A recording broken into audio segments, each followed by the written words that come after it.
Hi guys, and welcome back to my channel. If you're new here, then hello, and if you've been here before, then welcome back.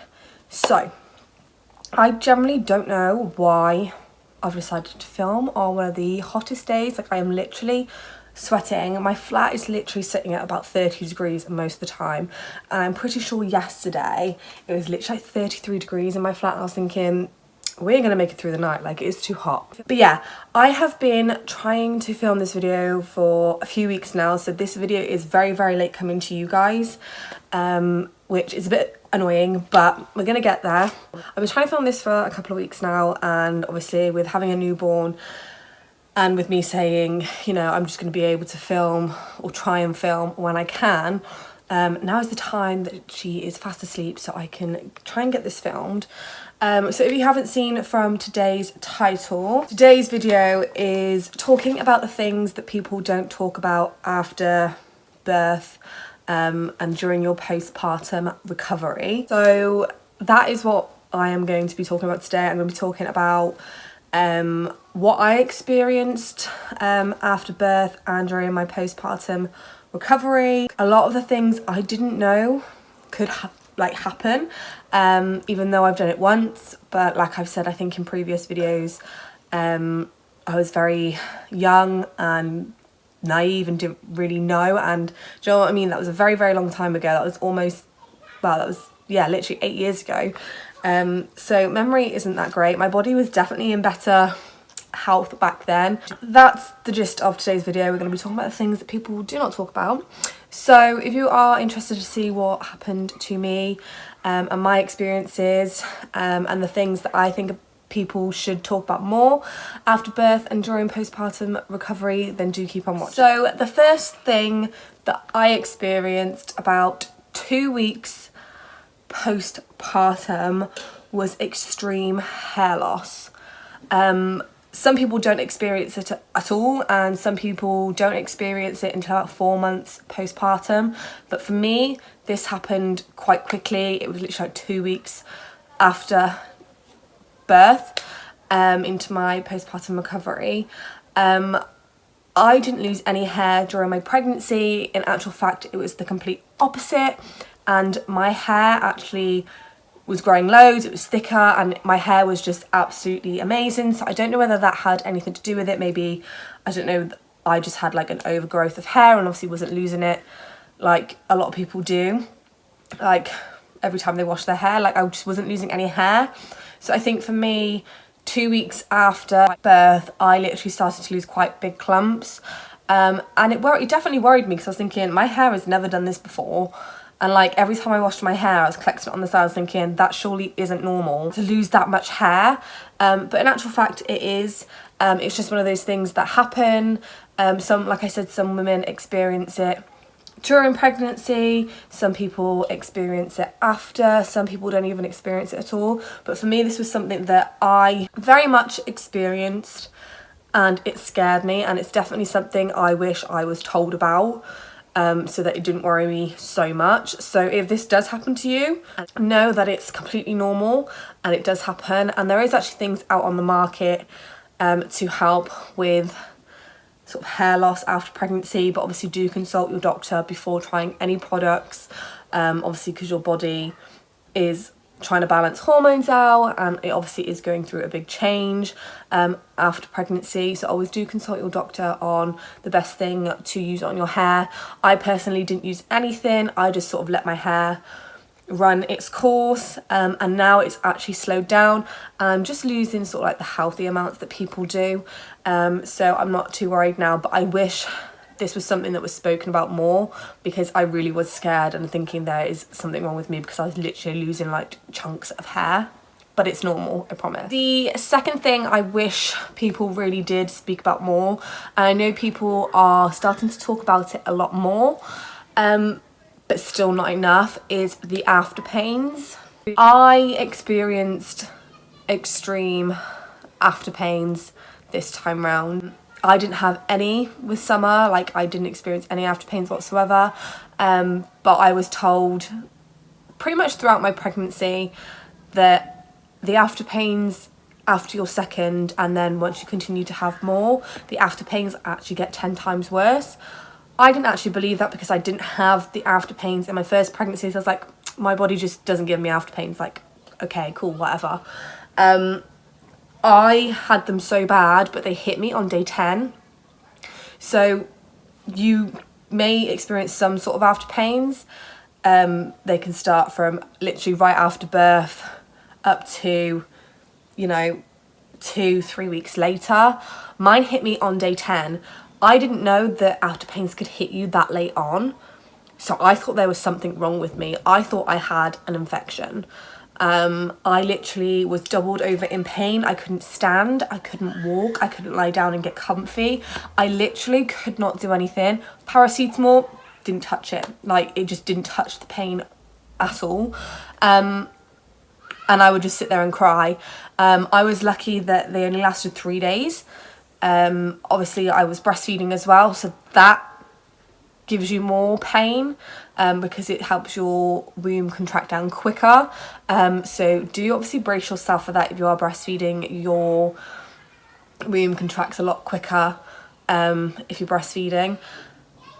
But yeah, I was completely unaware that you could get after pains that late on after birth. I literally thought you'd get after pains right after, maybe for a few days, obviously along with the bleeding, and then it would stop and go away. So when I didn't have any pains after, and like the doctors and like midwives and stuff were like, do you need any paracetamol? How are the after pains? I was like, I haven't got any. So I was literally like, obviously again this time around, I am not going to get after pains. Like, yes, I am winning again. How wrong was I? But again, it is completely normal. Obviously do look out for the signs and symptoms of infection, and obviously pain in the belly area is a sign of an infection, but there is other things that go with it. So obviously if it is a lot after your birth of your baby, then obviously do speak to a doctor. Obviously always do speak to a doctor in regards to pain or anything after giving birth, because you are very much at risk for a lot of things after. But I experienced really bad like after pain, so I really wish that people would state that after pains don't necessarily happen straight after. They do and can happen a lot later on after.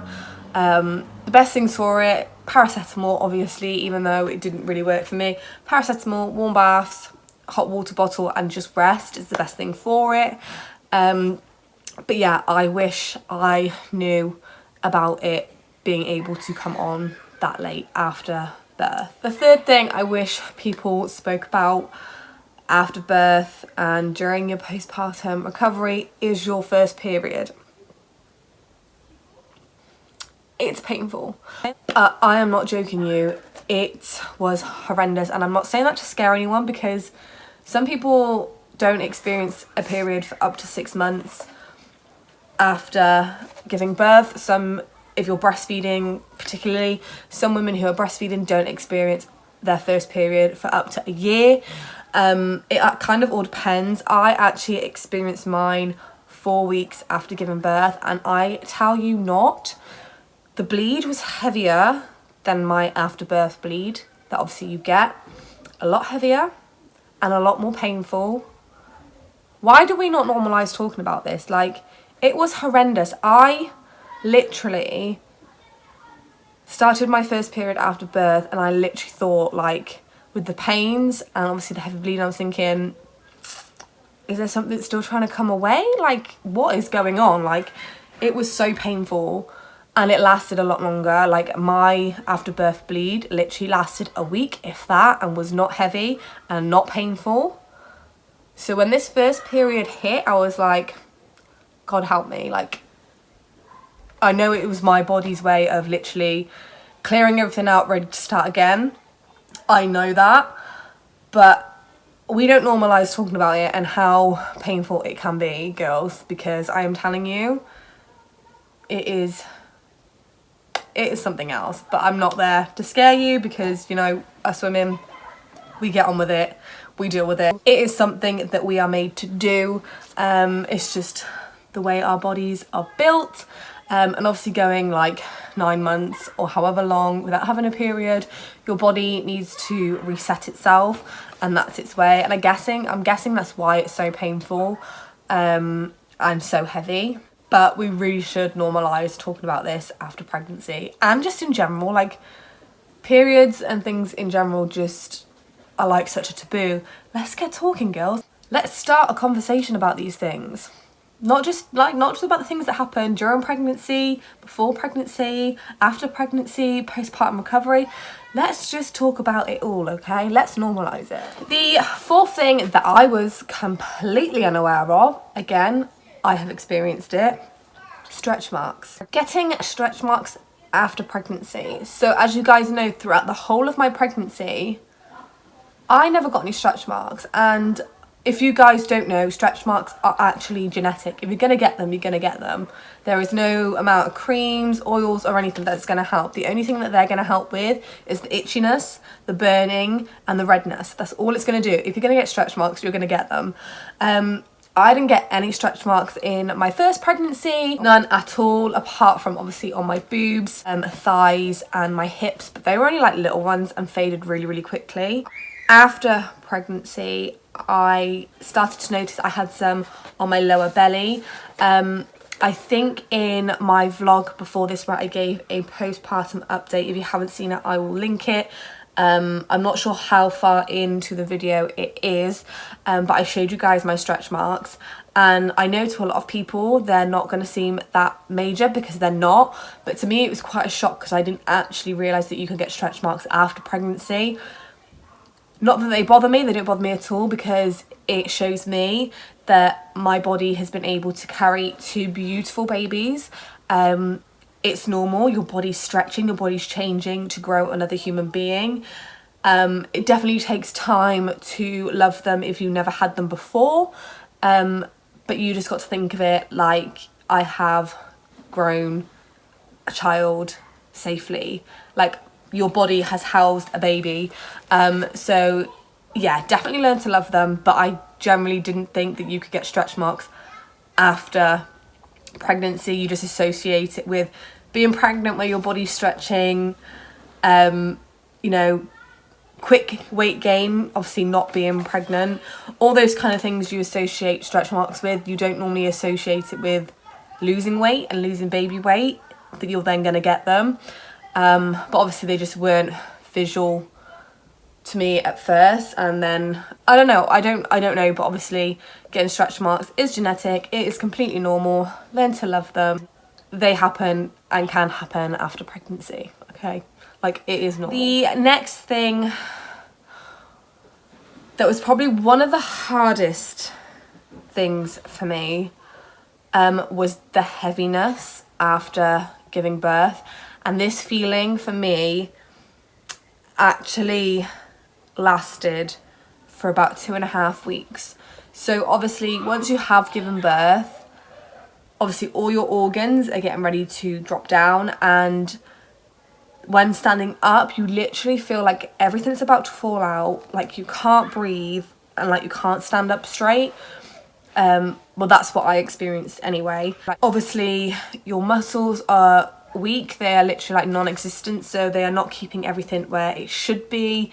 Having stitches, obviously it felt heavy down there, so it generally just felt like, you know, like literally all my organs were just gonna fall out through me. And the one thing that I wish I did was rest, but I didn't. I literally came home and was up on my feet, and I think that's why I had the feeling for so long, because it wasn't until I actually started to rest that this feeling started to go away. And yeah, it was just a really strange feeling. Like, I experienced it a little bit in my first, like after my first pregnancy. I kind of forgot that feeling, but this time it was 10 times worse, and I had the feeling of everything falling out. Even when I was sat down, like I felt like I was pushing everything back up. But that real heavy feeling and feeling like you can't breathe is something you should definitely be aware of. It doesn't last forever, but what you've got to remember is your body has had to move organs in different places to house your baby. So obviously where they are moving all into place, it is going to feel a little bit uncomfortable. but I promise you it passes, and it might not last as long as what mine did, but the one thing I am going to say to help you not have it for that long is rest. Do not try and do too much too soon. The last thing that I was very unaware of, I knew that it could happen, but I didn't think it would happen to me, is what I should probably say, is incontinence. I didn't have it in my first pregnancy, and I didn't have it after, because obviously my body was young. I used to dance in my before my first pregnancy. I was a dancer. All my muscles were tight. I was still like walking to and from places and trying to keep fit. So I didn't actually experience it, neither after my first birth either. My muscles sort of literally just went straight back. However, second time round during my pregnancy, absolutely fine. Laughing, coughing, sneezing, fine. But after this time round, coughing, laughing, sneezing was a no-go. It was literally like a no-go. Leakage was a thing. Obviously, again, muscles are weak. Pelvic floor muscles are weak. Tummy muscles are weak. So my only suggestion is, when you feel ready and when you feel like you can, start doing your pelvic floor muscles. There's loads of apps out there to help you with that. I spoke to my doctor because I had actually gone because I felt like things down there just weren't right. And I actually had a slight prolapse of my womb. At first I thought it was my bladder, and hence why I was getting the leakage. But in actual fact, I had a little prolapse of the womb, nothing like crazy, but she said obviously tightening those pelvic floor muscles will definitely help it. I mean, you're told this anyway, but the fact that we don't talk about the incontinence and how weak everything is after birth, like we should, like I am not ashamed to say, I on a number of times wet myself from sneezing, coughing or laughing. It happens after birth. It's just where your muscles are weak. So obviously, like I was saying, do your pelvic floors. Obviously, after your checkup, your 6 to 8 week checkup, if you get the all clear, definitely start exercising and start working those core muscles, because that's going to help. But you should be doing your pelvic floor muscles anyway, at all times. Literally, you can do them and nobody's going to know. Like, just do it. Even if it's like, they advise you to do it 2 times a day. I was advised to at least try and do it 4. But like I said, there's apps to help you. I mean, there's absolutely loads of apps with loads of different exercises to help tighten all your pelvic floors. I will be getting back to the gym very, very soon. I've had the all clear from my doctor to say that I can start exercising. Obviously, to still take it easy, but I have got the all clear, so I cannot wait to get back to the gym. But I'll probably start off with a few home workouts first, and then think about going back to the gym once we can work out around, obviously, Penelope. But yeah, it is normal. It happens. Let's talk about it. Don't feel like you're the only one that's going through it or feel embarrassed about it, because you're not. I experienced it, and it's something that I have never experienced ever during the whole 25 years on this planet. Even after my first pregnancy, like, I never had it. Like, I didn't think it was possible for someone like my age for it to happen to, but it does. And it's normal. So I hope this helps you see that if there's something you're experiencing that I have mentioned, that it's normal and you're not on your own, and not to feel embarrassed, and definitely to talk about it, normalize it. Like, it is okay. Like, it is okay for these things to be happening. Obviously, if it's like a certain thing that you feel isn't right, again, always speak to your GP and they will be able to help. Obviously, I obviously had that one issue, went to the doctors, and all they said was it's just a case of toning up and tightening those muscles. But obviously these were just a few things that I experienced, and there's probably 1,000 more that I could probably list off, but these were the ones that I thought was important to talk about. and obviously normalise and get people talking. But yeah, I hope this has somewhat helped you feel like you're not on your own and it's only happening to you. Let's start a conversation down in the comments. If there is any other things that have happened to you after birth and during your postpartum recovery, then let me know down below. Let's have a conversation about it. Let's talk about it. Let's normalise it, okay? That is my aim, is to normalise these things that happen during pregnancy, after pregnancy, during recovery, like everything. I want to talk about it, okay? Because these were things that I wish I was told or was spoke about more, because then I could have prepared myself more for it. So I do hope that this has helped you guys. If it has, then do remember to click the thumbs up.